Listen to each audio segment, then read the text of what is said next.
environment in which you grow up in. Mm-hmm. No, that's real. Two of the most defining things of an individual is who raises you. Yeah, how you And grew up. where you're raised. Yes, sir. Yes, sir. A lion can effectively be a lion raised in a domesticated environment. Mm-hmm. He won't know how to hunt. He'll be licking water out the dog bowl and killing the dicks. Yeah. Because he grew up in the wrong Environment. Come on now. Come on, talk, man. So, you can take a little boy, don't teach him anything, and let him be raised in the jungle, and he'll swing from the trees. Yes. And he'll run down the gazelle and bite it by the neck. Because he don't know nothing about forks and dinner plates. Yeah. He was raised in the wrong Own environment. Talk, man. Believers were kind of different. Because the Bible says that before I formed thee, I knew thee. Yeah, he said. That means that really no matter where a believer is raised, a believer already comes from somewhere greater. Yeah. So what we learn is that as believers, we're not so much born, but we're rather dispatched. Brother, you speaking. You're not born, you're dispatched. That's right. God. Come on now. Era. This particular place. Oh, 1908, and I need you in 1972. But I'm going to say that you could 2020. Yeah. Be assigned the burdens. Yeah. 2034. Yeah. You know, I'm having a good time. I can't worry about 2085. I'll be in my grave, and so will you. Yeah. God will dispatch somebody else. Yeah. And they don't deal with the political issues of the day. Yeah. They don't deal with the economical crisis of the day. Yes, sir. They don't make the art, they don't make the music. Yeah. They don't build the houses. And they'll work the jobs and they'll punch in the house because it is that time. If they A shepherd tending the flock. And the text doesn't tell us that Moses has any plans to go back to Egypt and restore his good name. He does not plan to go back and run for city councilman. The Bible doesn't tell us that Moses is wishing for a better life. He's not saying that, you know, I used to be in Egypt back in my day. And I was living on little bird. He has accepted his mistake. And he's going for it. But how many of you know God has a way of turning mistakes into miracles? Yes, sir. Think about my life, and if you think about your life, often our greatest mistakes are our greatest turning points. Jesus.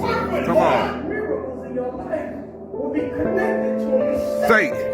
Talk, man. Talk, man. Talk. The theological story, I'm not going to get into it, that gets deep and boring. But it becomes, is the mistake already factored in? Or is just God really good for managing mistakes? All I know is God has a way of factoring in one's destiny along with one's mistakes.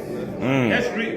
So, Moses doing the shepherd thing, working as a husband. One day he's in the desert and he runs across the burning bush. Now, I don't know if they had burning bushes in Egypt, but it's burning bushes in the desert. What are you saying, preacher? I'm saying sometimes your mistakes put you in a place to discover your miracle. Sometimes you need a time out. Sometimes you need to be overdrafted so you sit down. Sometimes you need somebody to break your heart so that you turn to the Lord. Jesus. Sometimes you need sickness to slow you down. Come on now. Stop trying to help you do everything for everybody else. Sometimes you need a timeout. Moses is in a divine.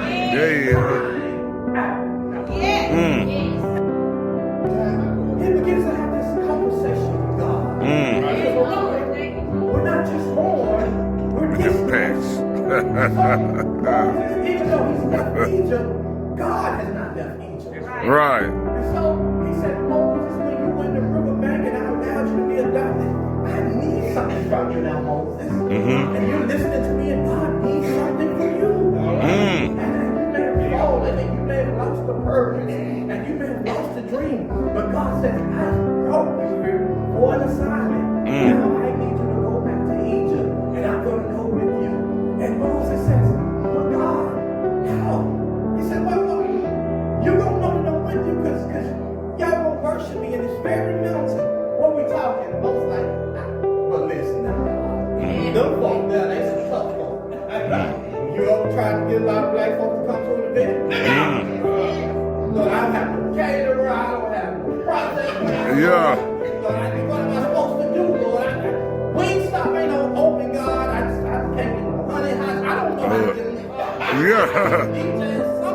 Yeah. No, what you got in your hand? He said, I got this rod. Yeah. Because I'm old. I didn't have a rod when I was young. Yeah. Some things you get during the journey of your mistakes. Jesus. I was young, I was ambitious, but I had to bump my head enough times. I was young and I knew my purpose, but I didn't know to be selfless. I didn't know how to serve. I didn't know how to wait on the Lord. But now, oh, I just got the staff. And so God says, now throw it down. Throw the staff down. And so down. Moses, with his staff.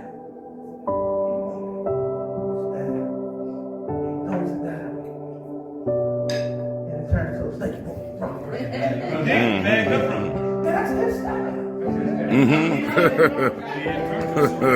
God will take what you have and speak over it so strong.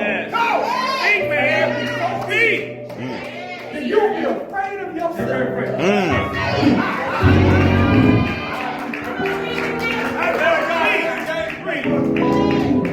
Holy Spirit, thank you. I saw this post on Facebook. This lady was telling a story, and some of you may have saw it. She said she had a little puppy, and the puppy would always look in the mirror, and it would kiss the mirror. And she said one day the puppy grew up, and they took it to the mirror, and the puppy ran. Because the puppy didn't know that it was a big dog.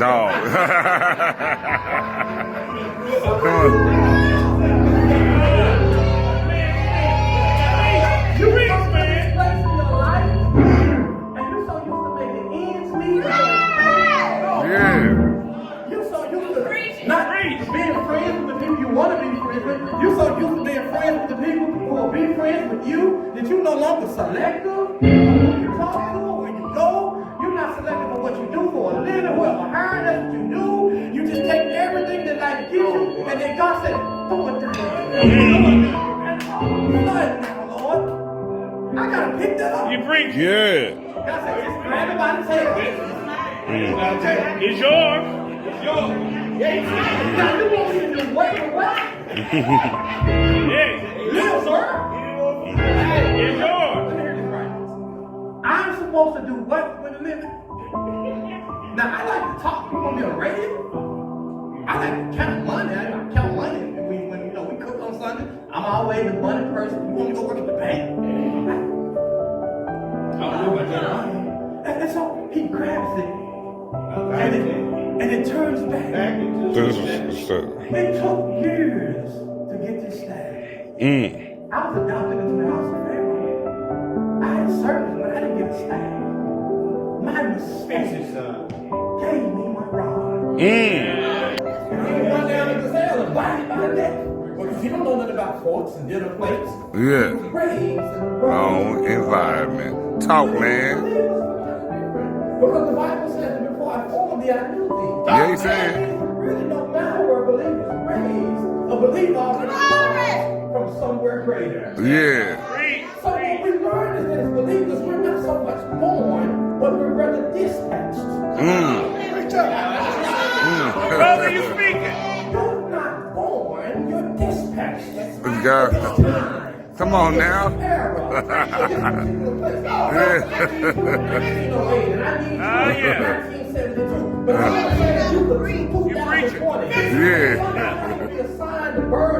Yeah.